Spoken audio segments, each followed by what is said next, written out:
Hello everyone, how's it going? Dr. Incompetent here, and I'd like to do a complete beginner's guide to Jupiter Hell.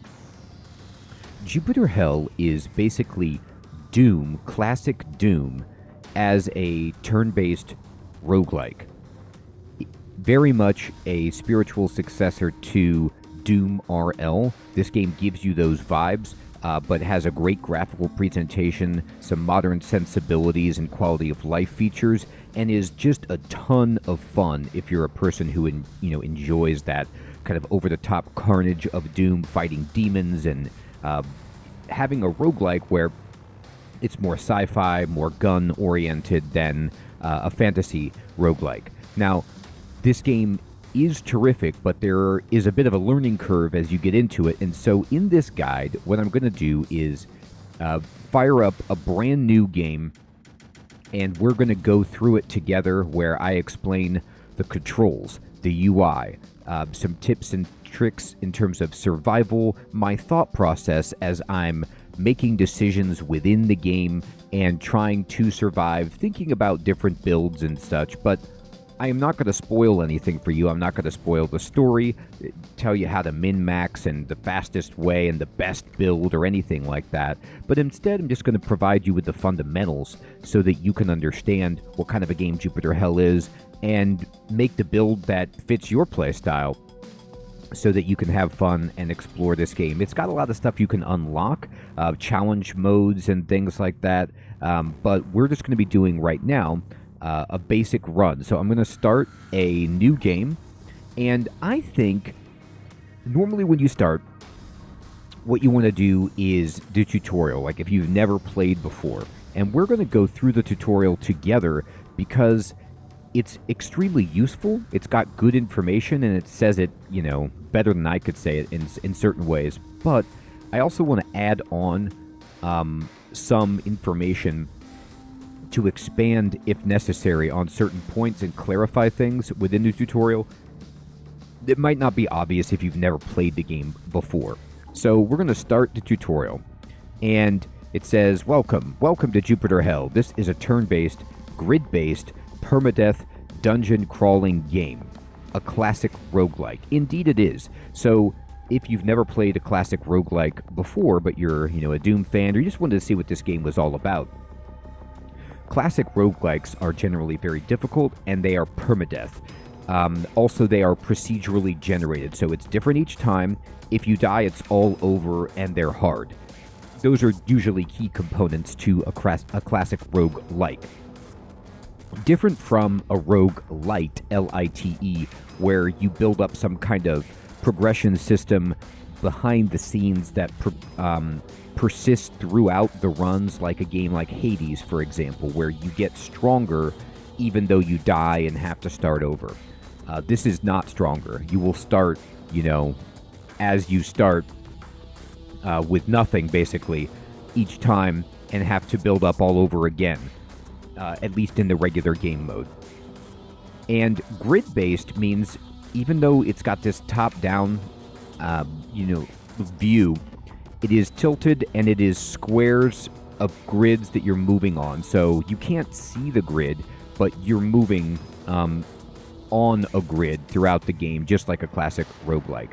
Also, I should say at this point, you'll notice when we get into this that the screen looks a little funny, like it's bent at the edges, and there's some kind of interlacing and effects on the visuals. This is meant to kind of emulate like an old school CRT monitor throwing back to, the 90s. So that's part of it. Like, that's part of the experience.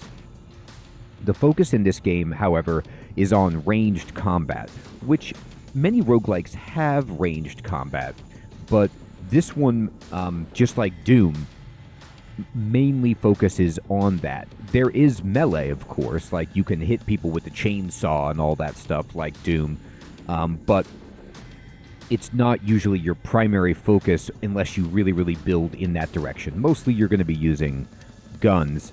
We'll walk you through an introductory level, and then you can jump right in. Be aware that this game is a keyboard or gamepad only game, so put away the mouse. So you can use the controller. I've done that before in this game, and it actually works very well. But I'm going to be using a keyboard, and yeah, you do not use the mouse at all, which is kind of interesting. So we're going to press enter to continue. Hint, press down arrow or D-pad down to move down. So follow the highlighted squares using the arrow keys or the D-pad. So my character is currently standing in an elevator. Now, the graphics in this game are actually really good, but they're small because you need to be able to see far away. It's a ranged-based game, so you can't zoom in and then not be able to see something that's shooting at you and be able to make decisions about how to get into cover and all that stuff. So you have to be zoomed out like this. You cannot zoom in and further, so just be aware of that. And I'm going to move down. And you see how down is like tilted because it's not isometric, but it's like it's not straight up and down. It's slightly tilted.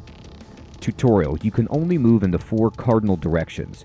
If you press directions fast enough, it may seem the character is moving diagonally, but in reality, that's 2 moves blended to speed up play. So what does that mean?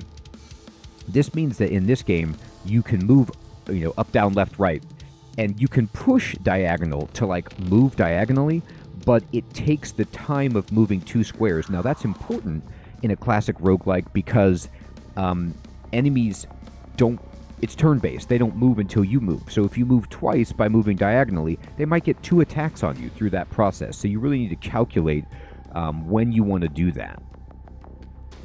The direction you and any other characters are facing doesn't matter. It's just visual fluff. Only the position on the grid counts. Now this is also huge. Some roguelikes have field of view, okay, and you have to like worry about your facing. Not here. Even though my guy is facing down, you don't need to turn around, and what you can see in all directions. It's not like because I'm facing down, I no longer can see behind me and enemies are going to approach. So just be aware of that. Note the minimap and level name in the top left corner. Okay, so it tells you the branch and the depth.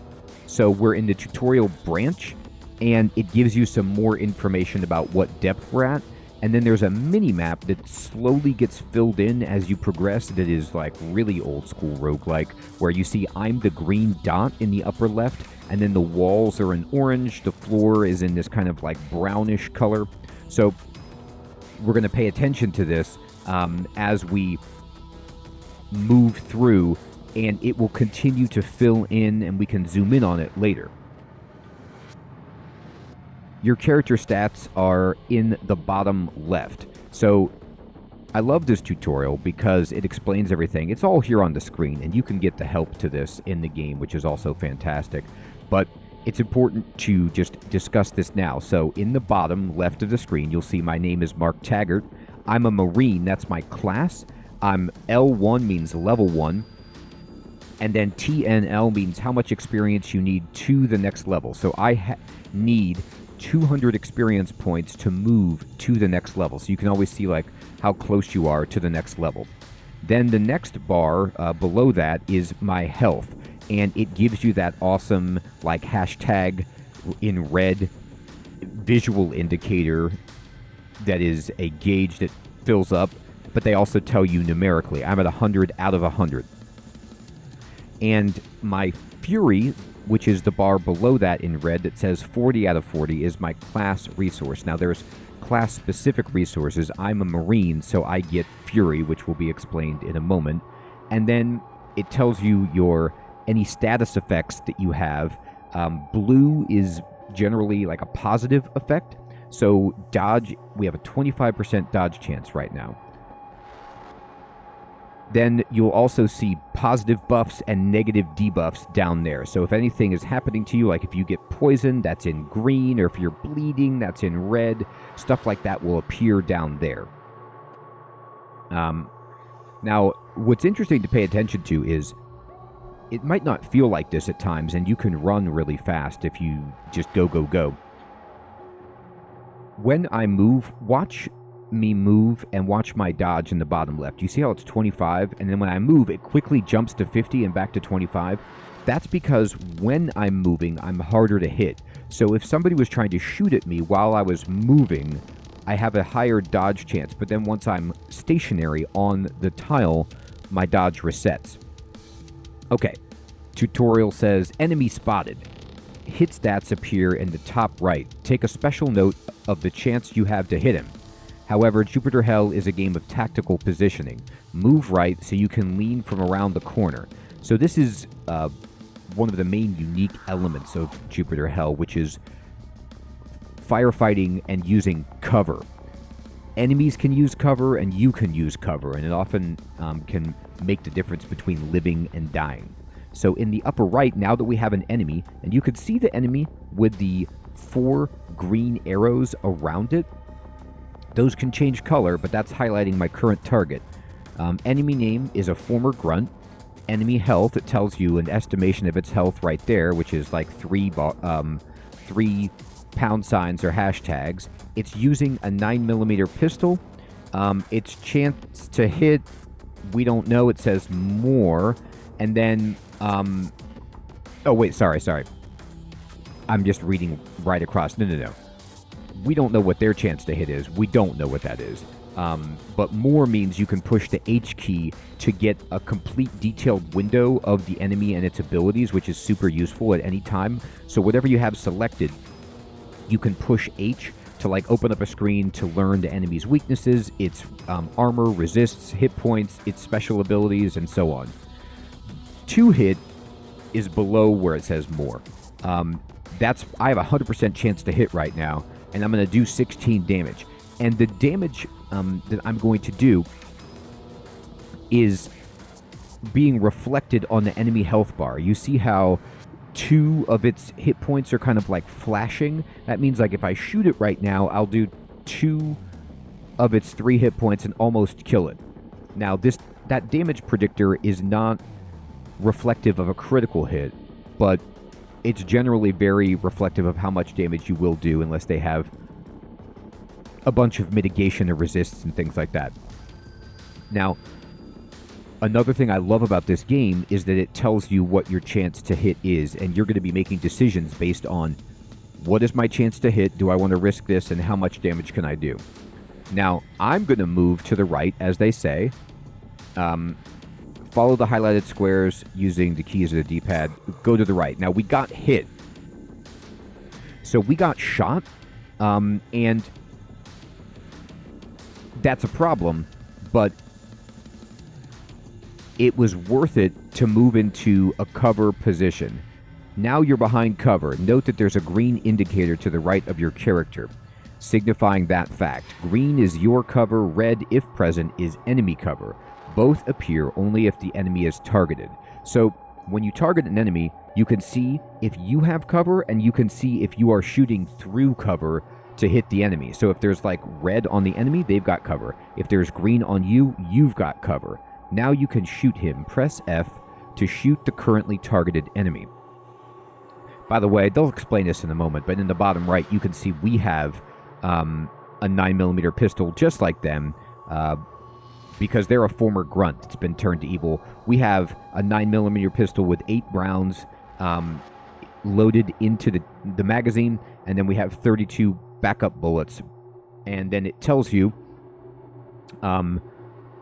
your firing time. I believe it's 1 second, which is 1 round, to use this gun. I think that's what that is, or that might reflect how long it takes to switch weapons, but we only have 1 weapon currently. You can carry 3. All right, I'm going to push F to fire. If you can see him, you can shoot him. Press F to fire. Bam, and we did.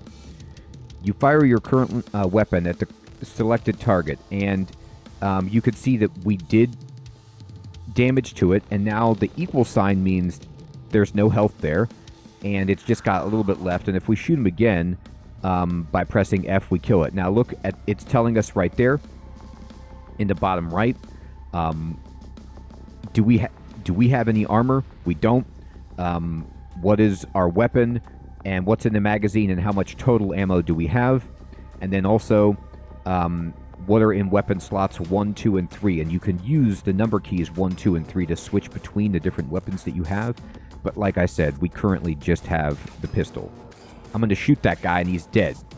You use 2 bullets. Better reload. Press R. It's good to reload after every engagement. And this is so true. I forget to do this sometimes, and it will punish you if you run out of bullets in a fight, because basically you have to reload, which takes time, and the enemy can just shoot you while it's happening. So I'm going to push R to reload. He drops some stuff. Pistol and some ammo. Move to pick it up. So when enemies drop loot, or you get loot from treasure chests or whatever, you will see that it drops onto the ground, and there are pictures to give you an indicator of what it is. So like, you can clearly see that there's a pistol or a handgun, and then there is some ammo of a handgun type. Now, you'll learn the different graphics for different weapon types, different ammo types, but you can just walk over it to see what it is. So, to pick up items, you press G. In the bottom right, you can see it tells you what's on the floor. There's 9mm ammo times 16. Well, that's good for us because we're using a 9mm weapon. And if I push G to pick this up, you can see my total ammo goes from 30 to 46 because I've picked that up. And let's see about the pistol. We're going to go right, and we're going to go up on top of it. Before you could pick it up, you can get a free peek. Hold Shift to compare the item on the ground with the one you held. Seems it's the same, like all yellow weapons of the same class. Let's move on. So if I press Shift, it brings up this window, which shows you your weapon at the top and the weapon on the ground that you're comparing it to at the bottom.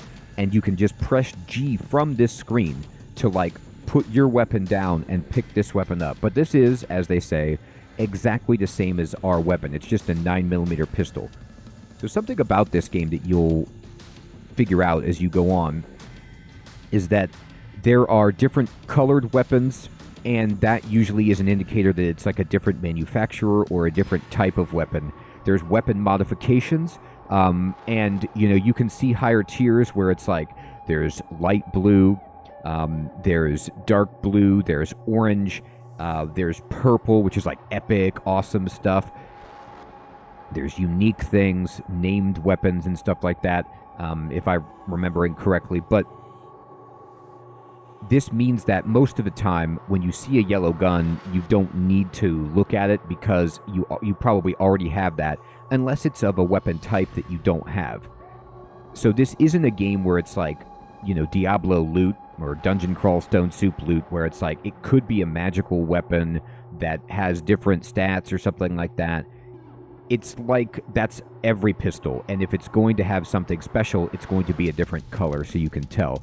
But it's also a good practice to just push Shift to make sure. So we're going to go down here, move towards the door with the icon above it. You interact with stuff by bumping into it. So once you're next to the door, you just walk into it and you open it. And a medical supply box, you can bump into it as well. So you'll find these supply boxes, I call them treasure chests, and they will be color-coded.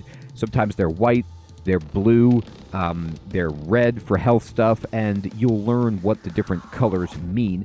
Purple means like amazing chest. So we're going to go in here, and we're just going to push up to open it. Med kits, go pick one up. So I'm going to go over here, and I'm going to stand on top of this med kit. Now, med kits are consumables, and you will identify them by the square corners around them, and we push G to pick it up. Good. Items such as medkits are not used instantly, but stored in inventory. Use it now. So you can enter your inventory with I and select the medkit. So I'm going to push I, and this goes to your inventory screen. And in your inventory, you can see, like, we have 9mm ammo, and that takes up a slot in our inventory, the amount of ammo that we have. And it only stacks up to a certain point, and then it will take up another slot. Below these, you can see I have items 2 out of 12, meaning I can carry 12 total different slots of items. And on the medkits, I have 2 of them right here, and it tells you in the right description that it heals 40 points of damage and removes negative status effects. So it's really, really good. It is worth noting, though, that using a medkit takes time. So, like, it could take your turn to use one unless you get some traits to make it so that it's instantaneous. So, if you use it in battle, you might get hit again. Just be aware of that. So, I'm going to And again, this game is really good at explaining the controls of everything. If you look at the bottom of this window, it tells you you can use left and right to go to different panels. Enter is use, D is drop, and escape, well, you know what that does. So I'm going to push enter and use this, and now we've filled up on health. You heard my character just say that's better, and you'll hear him talk throughout the game.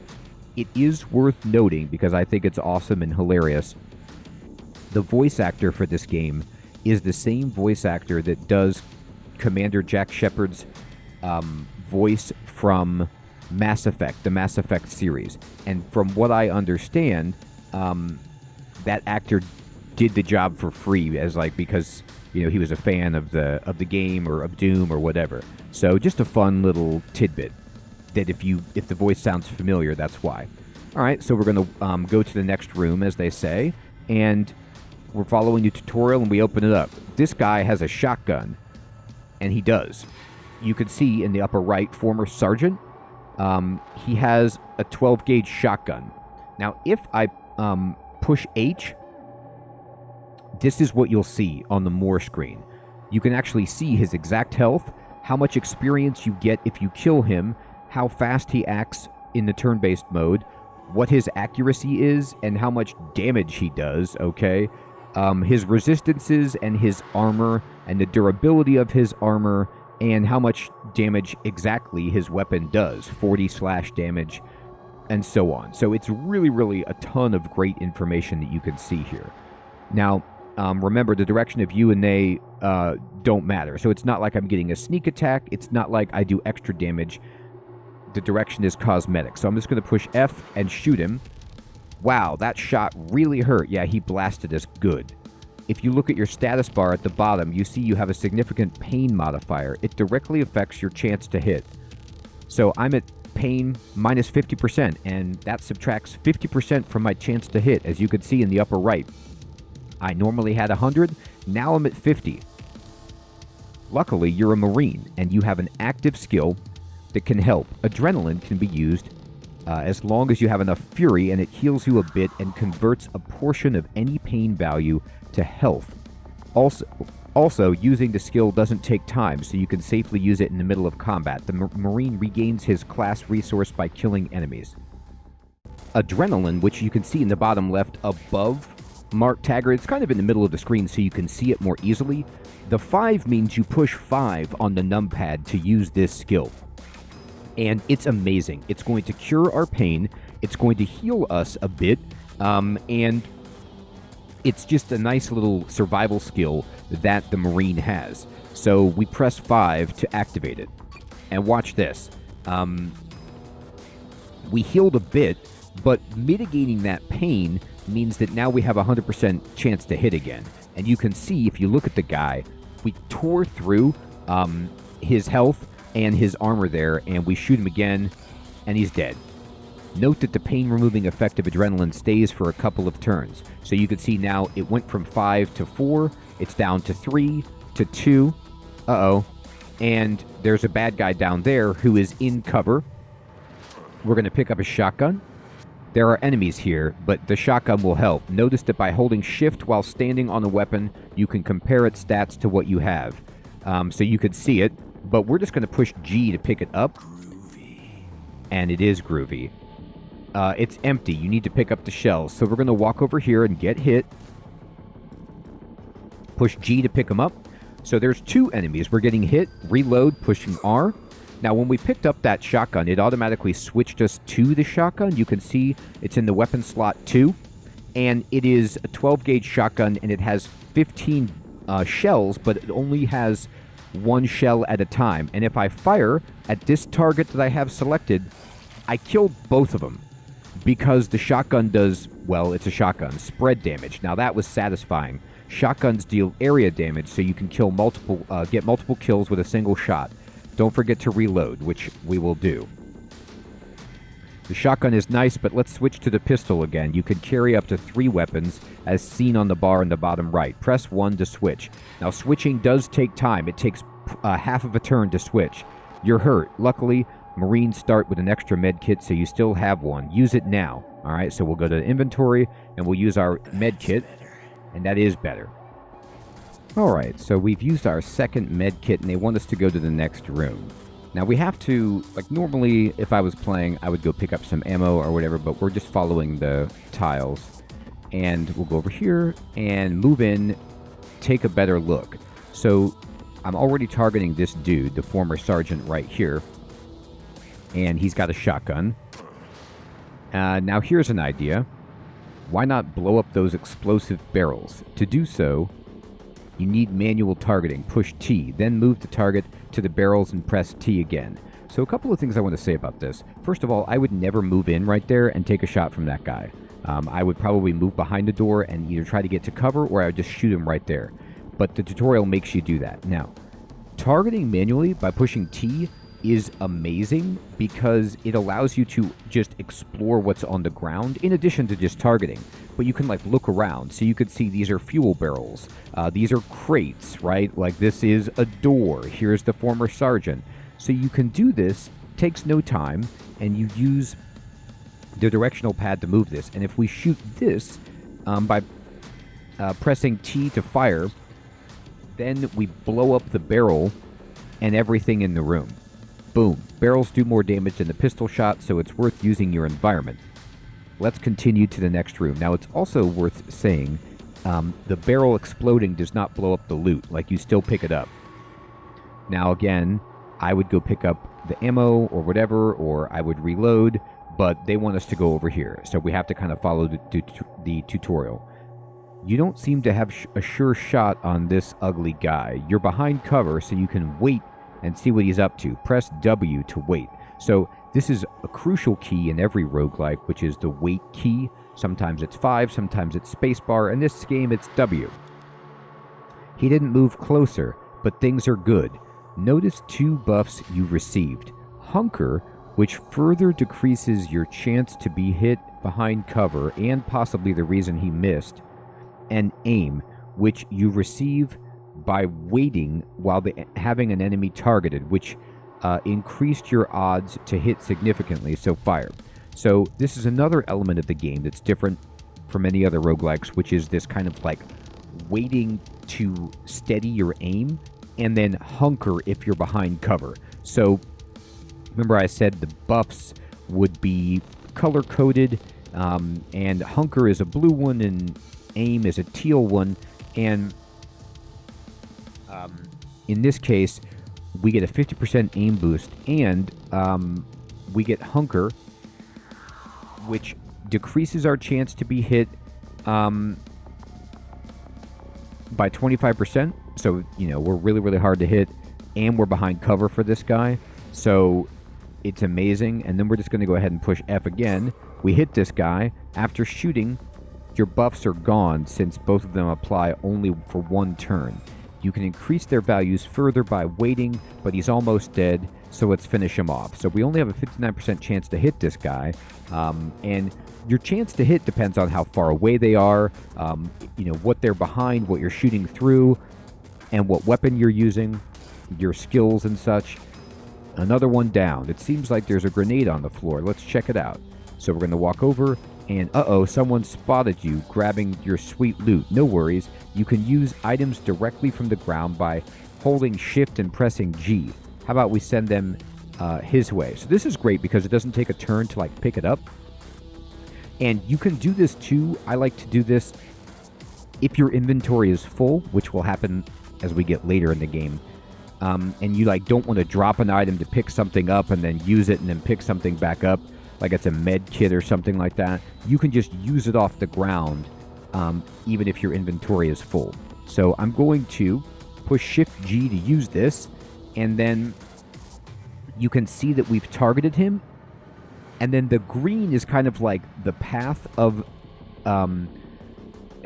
it's hard to fully understand this in this game because it's not a different reticule, but like I'm in manual targeting mode as I throw the grenade, and so you can move where you throw it, and you see the area of influence of the grenade is these green boxes, but they also will show you the path that the projectile takes.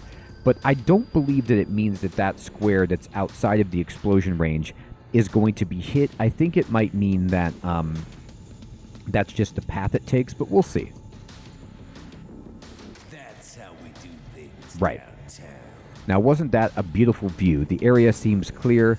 Move upward toward the elevator. Okay, so you see how I said that's how we do things downtown? Sometimes the character will say some catchphrase that will indicate to you that every enemy on the floor is dead. And then once that's happened, you know you can just walk around and pick up all the goodies.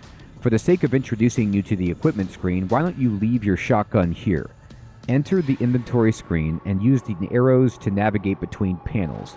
Once you find the equipment panel, highlight the shotgun and press D to drop it. So when you push I, you come to the inventory panel. But if you use right, this goes to the equipment panel and it shows you what weapons you have equipped in slot 1, 2, and 3, and then what armor you have equipped in your body and head slot, what utility and what relic you have. Right now we don't have anything. So I'm going to go to the shotgun and I will push D to drop it.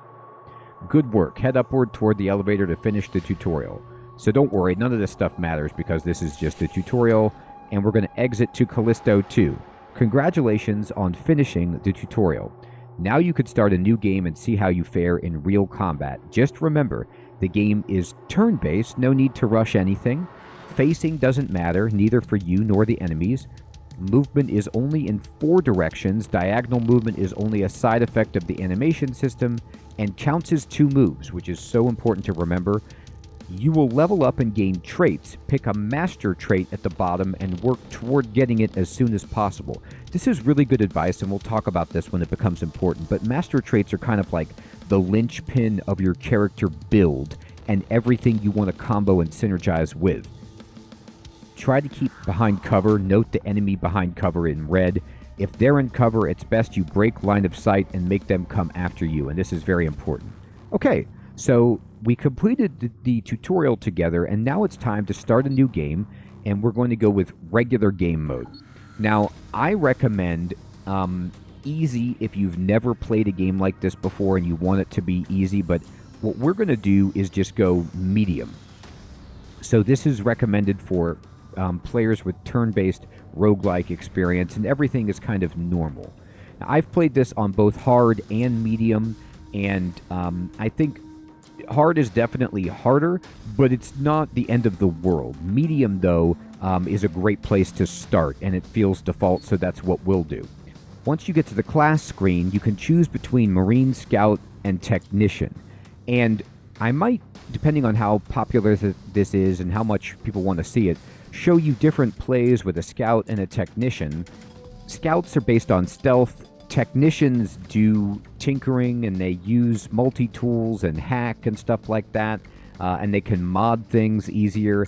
But we're going to use a Marine. The Marine is like the just basic class that we just were, that gets Fury, that's better at combat, in the sense that you have a lot of survivability. You get this passive buff that heals you by 10% of your health every time you go to a new floor. You get Fury, which can heal you, and you start with a medkit. So I think it's the most reasonable, sound way to start because of your resilience. So we're going to start as a Marine. We are going to be in comp tutorial,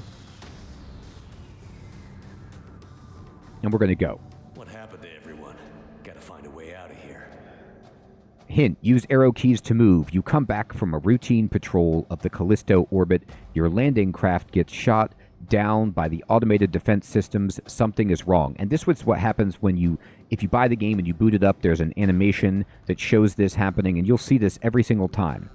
And you will start in the room with your ship, and there's no enemies, but at least on medium, from here on out, your level will be different. You will get a different procedurally generated level, but we'll play this one together. And you start with this 9mm pistol, and if I push inventory, I have some ammo, and I have a med kit, and that's it. We're at full health, and let's go around and explore. So these doors are closed. I like to just pick a door and open it, and I can't see anything, and I'm going to move, and I can't emphasize this enough. Sometimes I do this. It's really easy to just run around in this game. Don't do that, because you will not stop moving when you see an enemy. You will get blasted until you stop moving. So take it one turn at a time. Okay, right here. I just opened up, and here we are. We see the enemy. I have cover around this corner. The enemy does not. The green box around the enemy means they've got no cover. It means that's who I'm firing at. And I have cover, and I can do good damage to this guy. I could also, if I want, target the barrels here and blow them up to hit this guy. So let's do that. Now notice it didn't kill the guy, though. Like, he got hit, but it didn't kill him, and then we got shot. But I'm going to push F and fire and kill the dude. So we took a little bit of damage, but that's not bad. Our Fury is full, by the way. So I'm actually going to use my Fury right now just to heal a little bit and build our Fury back up. Now, you'll see down below, another enemy has entered the screen. There is a security drone that is flying down there. It has cover, the red line to its left, and the yellow areas, arrows around it indicate I can see it, I can shoot at it, and it's an enemy, but it's got cover. Like, I'm not getting full benefit, so I only have a 40% chance to hit it. I'm going to actually move over here. I get shot. Now it has even more cover. So the area around it has turned red, and you can see I have a 16% chance to hit it. So I'm going to go up, and I'm going to go over, and now I have cover, but so does it. It's not full cover, it's like partial cover, but it's still some cover. I'm going to move here, and I'm just going to wait. And I'm going to wait, and I'm just pushing W until now. I have been waiting for this guy to come up here, and I'm hunkered, I have cover, and it does not. It's green. So this is something you definitely want to do, which is try to pull them over to an area where you can get cover. Now, you can't always do that. You can't just run and get blown away, but when you're moving, you're harder to hit, and there are some traits that you can get if you like that style to help you move and be really hard to hit so that you can get an advantageous position. From here, I'm just going to push F and fire at this guy, and he's easy to kill. The drone on this floor, they're easy. Here's another one. It's got cover. I'm going to move back, and I'm going to move up and move over. I do take a shot right here, but it didn't hit me for that much, and I'm going to... Now, I have cover, so I'm harder to hit, but he's still hard to hit, so I'm going to move back and just do the same thing. Wait, wait, wait. And remember, even though I'm facing the other way, I used to do this. I used to think I had to turn around. You don't. I've waited. I have a 100% chance to hit. I fire. He's dead, and we were hunkered. Now I can go down and press G to pick up this ammunition. It's 9mm ammo, as you can see in the bottom right. I'm going to pick it up. This pistol, if I hold shift to compare it, it's the same pistol. But here's a white supply crate or treasure chest. I'm going to push down to open it up, and wow, look what we got. We got a crowbar, some body armor, and some bullets. I'm going to push G to pick up the armor. You automatically equip it if you have nothing equipped. And in the bottom right, you'll see I now have armor. I have 2 armor. It's at 100% durability. Armor mitigates incoming damage if all the conditions are met. Like, they don't have piercing, and they're not doing some kind of, like, specific status type damage, fire or acid or something like that.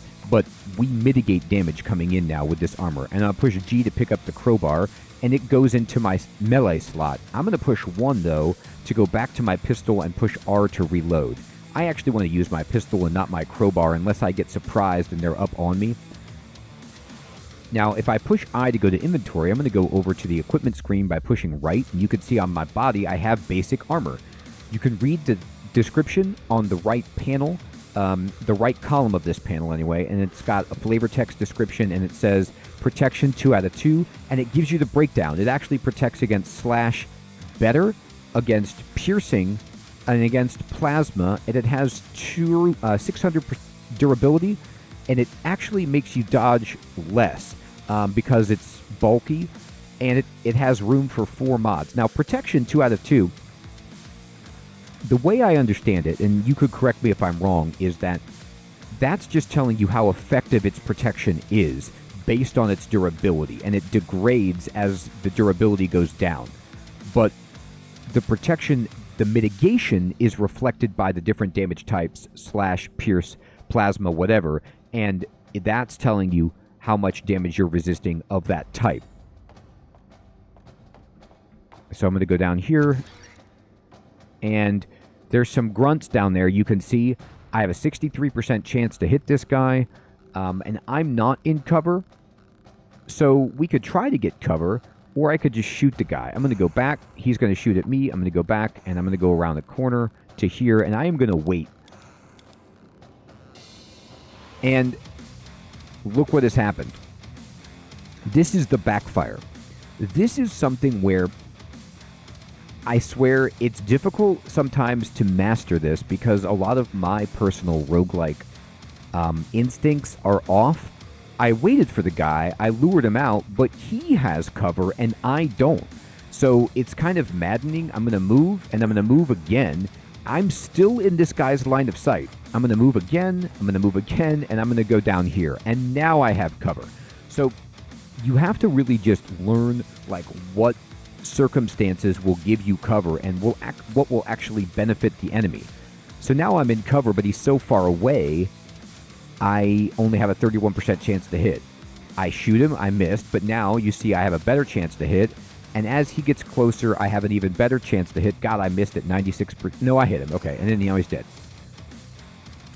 If I look at my 9mm pistol, you can see in the description, it does 16 impact damage. That's its damage type. It's from pistol weapon group, which is important for skills, traits. And then down below, you see how it has range. The 4 is the ideal range. Anything 4 or less is ideal range, best accuracy.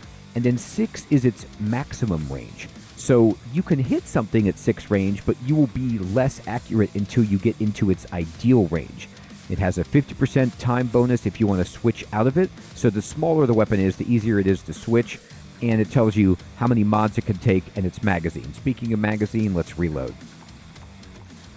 And I'm not going to pick that up, but I'll take the bullets. I'm going to go back. Oh, God. All right, so this guy came around the corner. And I'm going to go down here. I'm in cover, but he's in cover. So I'm going to move here. And now we're both kind of in cover. They've blown up my cover. So I'm going to run. I'm going to run. I'm going to run, run, run. I'm not going to stand here. Okay, we have cover on this guy, so I'll shoot him once, twice. He's dead. I'm going to run. This guy has a shield. I'm going to push I. We're going to use a med kit. I needed that. And I'm going to try to shoot this guy. You can see in the upper right that yellow hashtags on him. That represents his armor, his shield. I still killed him. And I'm going to reload. I think there's another enemy up above us. I'm not sure, though. I'm just going to shoot this guy right here. And this is not a good game for us. We've missed every time, and he's hit us twice with his shotgun. Which, yeah, this guy is still up here. I'll try to shoot him. Okay, good. We got him. I'm going to reload. We're very low on health. It's kind of boggling that the shotgun was able to hit us from that range and we couldn't hit with a pistol, but we were just unlucky and they were lucky, I suppose. So I'm going to wait for the shotgun guy. Is he coming? He might not. Oh, God, there he is. But we have cover, and he doesn't. So we're going to shoot him. He's going to blast us and nearly kill us, but we finally killed him. This game is hard. Like, if you die, no shame. And what we're going to do is, we're on medium. We're not on easy. We're going to pick up this shotgun right away. I'm going to, no more ammo left. I got to get ammo. I'm going to reload it. I'm going to pick up this, and I'm going to shoot this dude. Rinse. Repeat. We killed that guy, but we are nearly dead. So I'm going to push enter to continue. We've reached level 2. All right. So at level 2, you get to pick a trait. And we can go through this list, obviously, and pick a trait that we think will help us survive. So,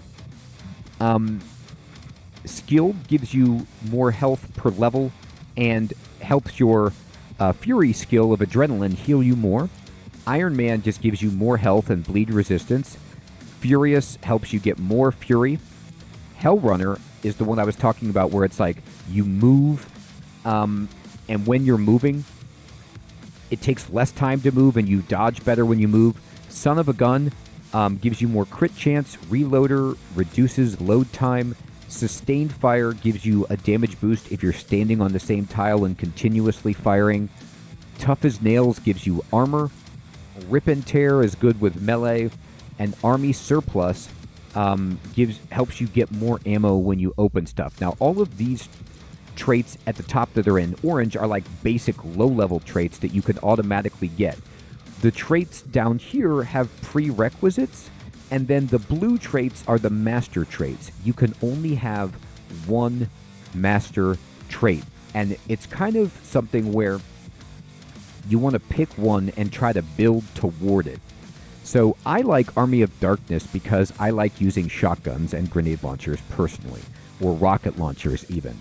But there's Onslaught, if you want to be good with all kinds of different automatic firing weapons.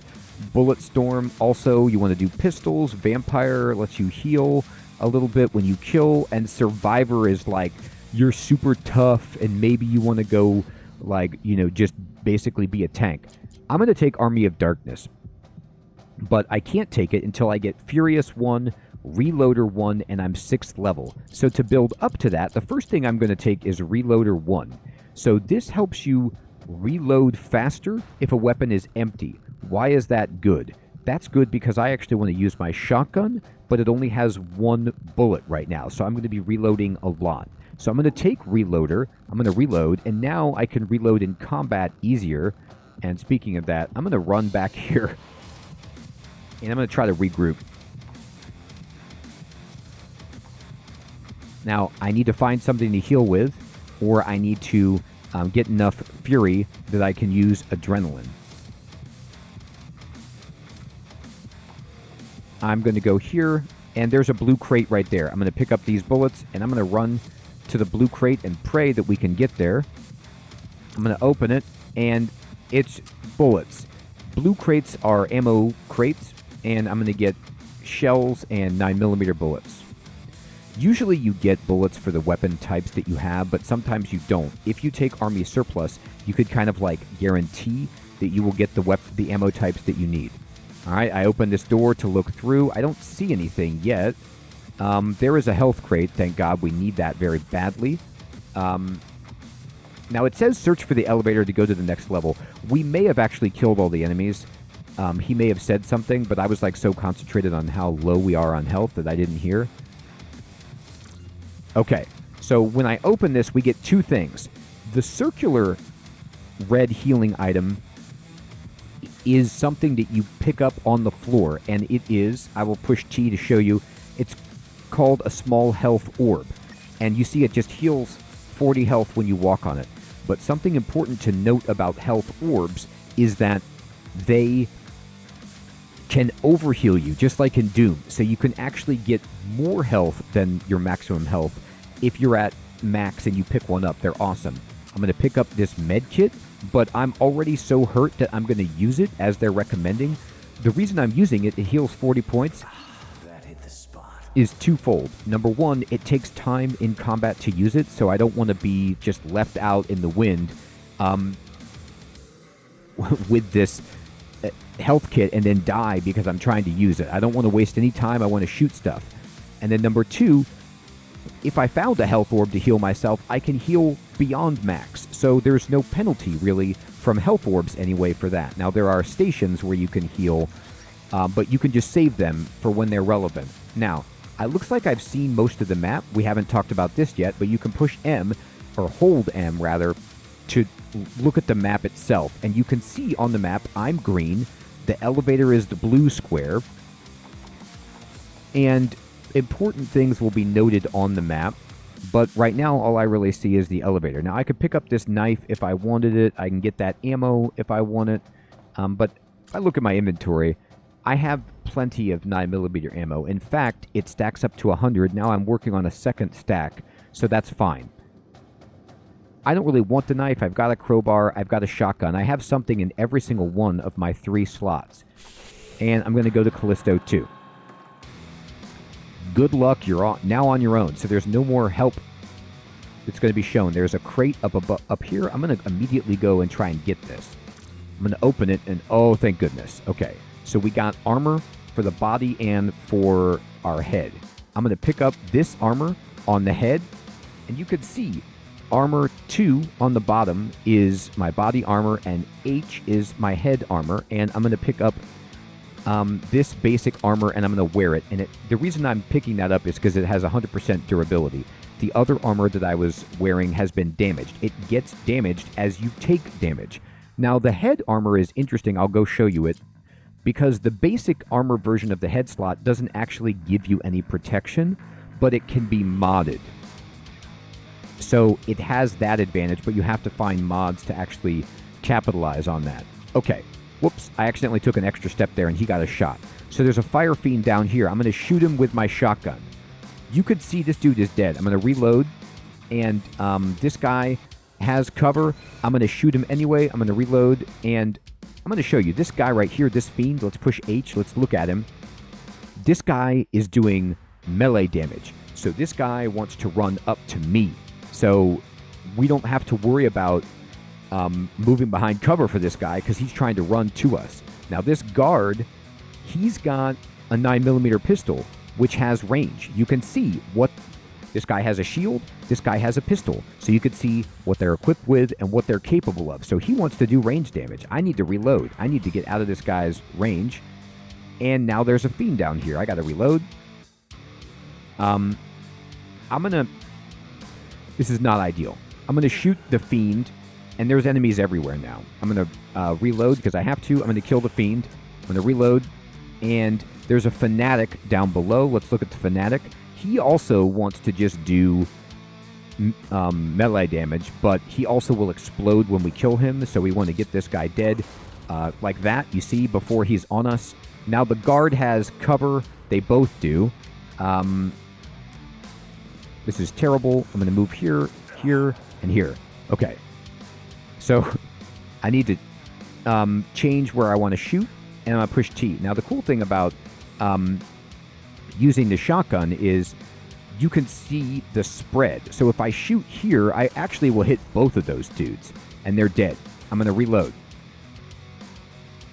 That guy actually shot his buddy, I think. And I'm going to push T to just kind of see what's over here. And there's a soldier here. I'm going to try to shoot this guy. I'm going to reload. I have cover. He doesn't reload. Thank God. We survived. But this is tough. Like, there's a health crate over here, which we really, really need.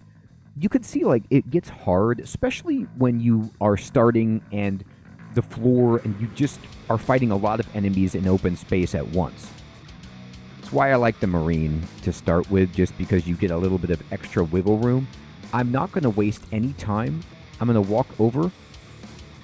I'm going to pick up this, and I'm going to use it. And then I'm going to pick up this so that I can demonstrate. You see my health bar? You see how it has yellow pips on it? That means we have healed up to 117, even though our max is 100. So now, we have way more health. We're not in dire straits, but we need to be careful.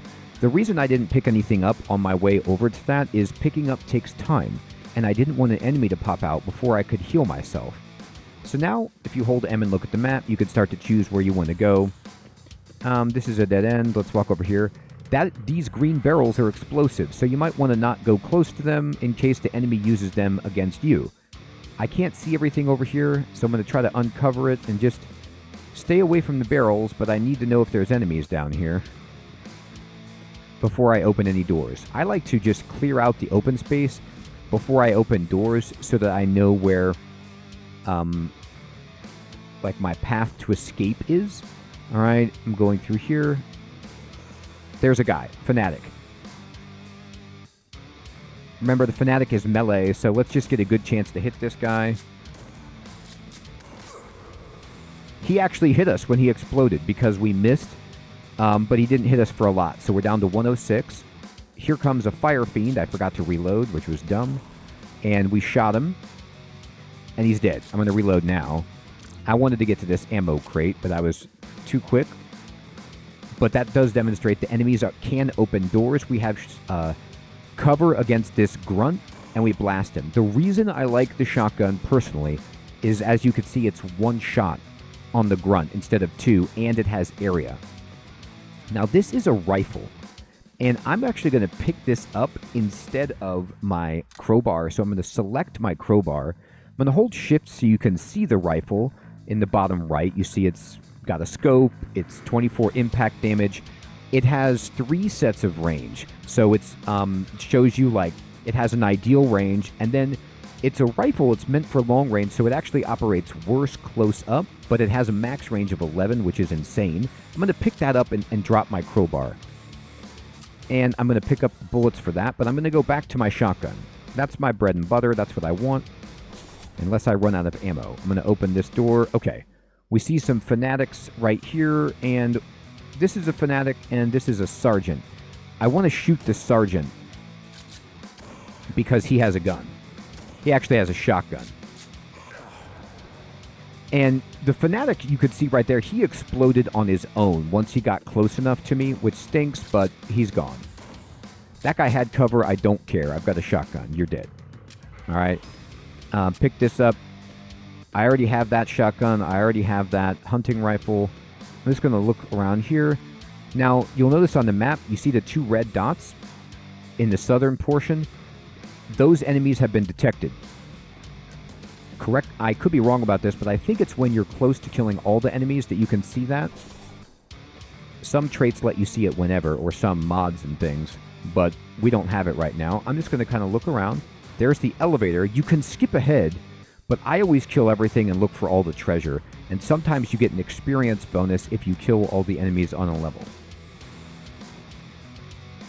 I'm going to walk down here, but I'm not super happy about it because I don't want to be close to those barrels. I'm going to go into cover. All right. There's a terminal. There's a watcher. And I'm going to wait. I'm going to shoot this dude. That's a sergeant. He's dead. Oh, shoot. Okay. So when he said see you in hell right there, that means everything is dead on this floor. And so we can walk around now. At least I think that's what it means. Watch me be wrong, but that's usually what it means. And then this is a terminal. So if I bump into this, you can interact with this, and you can access recon, and you can use multi-tools. I don't have any, but what this will allow you to do is show you where the exits are. So Callisto 2, which is what we're on, lets us get to the mines. Callisto 3 lets us get to Valhalla Terminal, the hub to the Rift, and 5 to the docking bay. And those are like sub-branches, or maybe branches you can only get that way. And it's worth noting in this game, once you go down, most of the time you can't come back up unless it's a sub-branch. So sometimes you go down and that's a one-way ticket. So you kind of have to be careful about that. Now, then you get to the mailbox and it says access messages. You can read through all of these messages to get a bunch of story about what's happening, but you'll notice how there's yellow text and then there's white text. The white text is giving you clues about what's going on in each section. Like there's treasure here, or there's security here, or you need red clearance here, or there's Guardian armor on Callisto level 6. So if you want to remember this, you can actually push enter on the messages to like read them. And then when I return and I leave, if I push J, I can open up my journal and you can see the messages to figure out like which path you might want to take. Like, oh, I want to prioritize going to Callisto 5 so I can cut the power. Or if I don't cut the power, I can go to 6 and get that armor. Or, oh, you know what? I'm going to the mines, so I need to go to the blackout, do the blackout code, or I want to go down here to activate the defenses. So these give you a game plan of what you might want to do and where to look for treasure and drops and stuff, and they're randomized. So now, I was trying to break those crates. We still haven't explored up here yet. And if I look at the map, there's an elevator up here, and I think there's a supply cache up here. So I'm going to go over here. Yep. I'm going to open this. Okay, we got a new piece of headgear. I'll wear it. But this is cool. We got multi-tool 1 and 2. I could use it at the station we just looked at to reveal the map, but we don't need to do that. We know the map. I'm going to check my armor, and my armor is at lower durability than this armor, so I'm going to pick this up and switch. Actually, no, never mind. I lied. This armor is at 80%. Okay, so it's better than that. All right. This elevator goes to Callisto 3, and this elevator goes to Callisto Mines level 1. And we get to choose which one we want to go to. And as you play the game more, you'll figure out like what enemies are in those zones. I'm going to go down to the mines, but you can also go to Callisto 3. Everyone, I think this is a good place to stop our first episode of Let's Learn How to Play in this complete beginner's guide, Jupiter Hell. I hope that you are enjoying this, finding it helpful. If you have any questions, please post those in the comments below. And this is going to be a series for as long as you guys are interested. I will continue this run and demonstrate more gameplay, level up further, show you harder enemies, better weapons, mods, things that we haven't yet gotten to. I hope you all have an excellent evening or day. Thank you so much for watching. Take care.